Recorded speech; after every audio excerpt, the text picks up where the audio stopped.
Bunny said that was the first sound system special to be released. Is that true? Dancing at Greenwich Farm? Well, them say that Toby history is that me the first guy who really do a dub plate.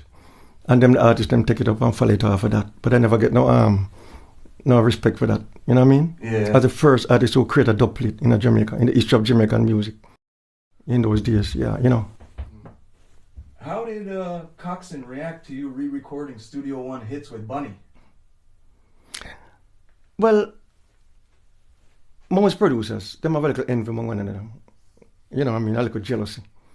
You go here and when you go over there, so, I mean, you know, it's news and stuff like that. But one of the greatest things to be yourself and just put out the best of your ability that the world can't hear. You know what I mean? You can't put the trust in one man. You have to spread out. Because sometimes the man is selfish. One man wants everything for himself. So you have to just move along. You know what I mean? So life go. Yeah, that's life. Being how much time you spent with Stryker, do you know how Bunny got along with his rival producers? Were there ever any arguments with Joe Gibbs or Coxsone or JoJo Hukim? There's a lot of things. Yeah, I mean... It's expected. Yeah, you know, those things go on from ever since. From the beginning, them things never stop. Rival, etc., etc. But the beat goes on. That's the greatest thing. The music always are going. In your opinion, how much did Bunny really guide Tubbies into the development of dub music? Big time. Big time. I mean, we know I was there from the beginning. Funnel. Yes, he was in the main background, you know. I was there. I'm the first one who really recorded a song at King Tubby's studio. They put the mic on the curtain. King Tubby's getting nervous. I said, Bunny Lee, no, we can't do that here, you know, because him not want to criticism. Because people are going to say that if I that account him studio, because him never really have appropriate studio. And then they put the mic on the curtain. And we said, well, we're going to do a trial, a test. See how it would work. And then I sang the song name, ain't no love, like my baby's love. And then Bunny Lee go behind King Tubby's back and put it out. And it was a great hit. And then King Tubby's get the fever and start to fix up the studio. And that was the beginning of a genesis. What do you remember, any special details of the passing of Osborne Ruddock, Tubbies? Do you remember anything specific from that era at all? Well, it's a great, big history. So much things I can't remember all of them right now. But him started as a man who was winding Transformer until him was nostalgic with the music. Him loved music very much. And so him inspired by other sound that was before him. And then him started doing things as King Tubbies, and him became a success later on. Through the inspiration of Bunny Lee was a big inspiration to him, as I tell you before. Because Bunny Lee was the one, King Tubbies never really used to record song, you know. It's Bunny Lee carried his tune and recorded his studio. And then Tubbies now set up himself as a big engineer and get famous. And other engineer at King Tubby's studio follow, like scientists, etc., professor, you name them. Yeah. Do you ever remember physically anybody coming in and any musicians, any overdubs or horns that were being recorded by the musicians at Tubby's, not stuff that was recorded at Channel 1 or Dynamic or something? Of course, when Tubby's, later on Tubby's get him improve, and him started to set up a, I don't know if it was an 8 truck or a 24 truck, something like that. It's a long time ago. And him get some musician with him, them participate, and he did some recording and start himself as King Tubby's and Firehouse label, something like that. It was a long time ago. That was later though in the 80s. Yeah, later on. Yeah, Are you talking about the 70s? Yeah, anytime, any story. Yes. He started to do live recording.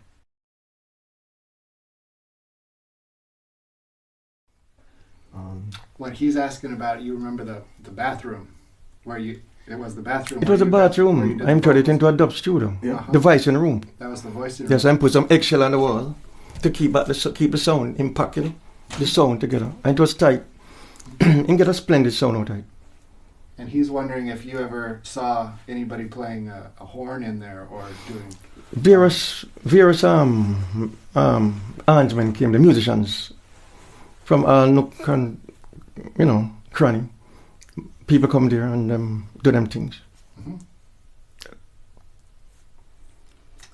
When they went into Toby's back room, they were surprised to notice that there was a bunch of jazz records in there, like 50s and 60s American jazz records. Toby was much into music. He loved music very much. Classic. He was a versatile guy, Everything from all them African jazz with this guy named Hugh Masekela. All them things. Yes, him. Yes. Mm-hmm. He played them all the time. And I hear you sometimes. You scat. La la la la la la. No, well, that is my Cuban background, Cuban? kind of Spanish background. Because my mother's a Cuban, so I get that that idea, Mm-hmm. Yeah.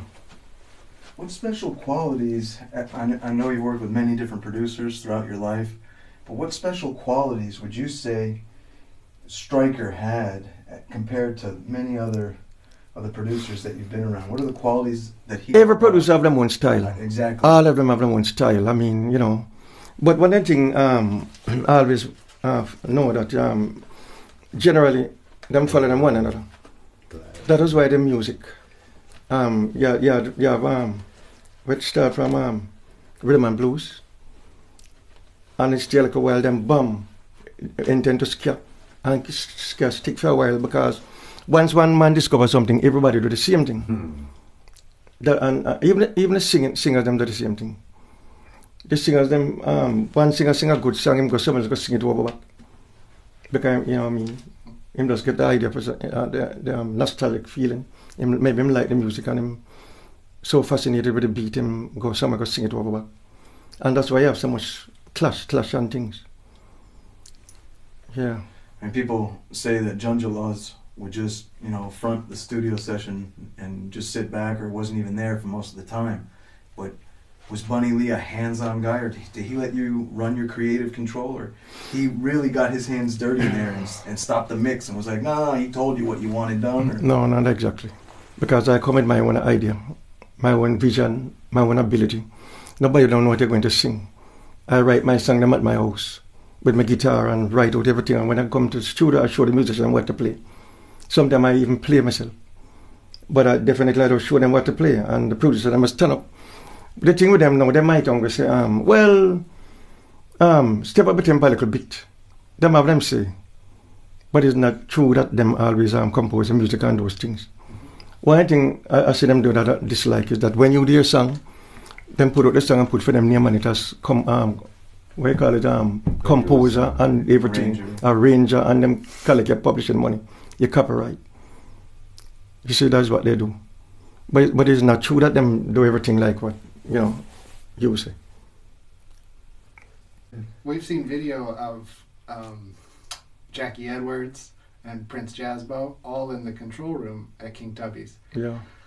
Was there times when you were trading off? Like one man would sing for a while, and then if it didn't work out, someone else would come in, and because there's always a lot of people in the studio, in the videos that we can see. I see it happen before. Yeah. I see artists come, like for instance, sorry. When I did, Bunny Lee gave me a song to sing, near None Shall Escape with Judgment. And Johnny Clark, I never turned up to the studio for about several weeks. And then one day, Johnny Clark, forced Bunny Lee hand to sing that song. And Bunny Lee said, all right, since Cornel Campbell, because Bunny Lee want me some money. And she was tight-fisted and them things, but they just back off for a while. Johnny Clark sing the song, it become a hit. That was what make Johnny Clark become a success, The song that I was supposed to sing. Even another song, I make the rhythm. Bob Marley song, No Woman That Cries Me, they make the rhythm in the studio. And Johnny Clark sing it. And it become a hit again. So sometimes it go like that, but true. A lot of artists in the studio, and one guy, maybe him can't manage the song, and the producer say, well, sure. Get to the next guy for sing it happen like that. Yeah. Versatile, just trying to make money, Do you think that made the performances better because there was a sense of competition? If you remember Jacob Miller? Mm-hmm. Him sang the song Nanny Goat. It was his tune, Him sang it. I was up by Sir Cotton Dumbit, Cotton tell me, him played the tape. Him said, Cornel, listen to this. and I hear Jacob Miller sing Nanny Goat. And I said, wow, it's amazing. Because his voice sound good to me. But Captain tell me he never liked Jacob Miller voice. So him make Larry Marshall sing it. And it become a hit. These things do happen.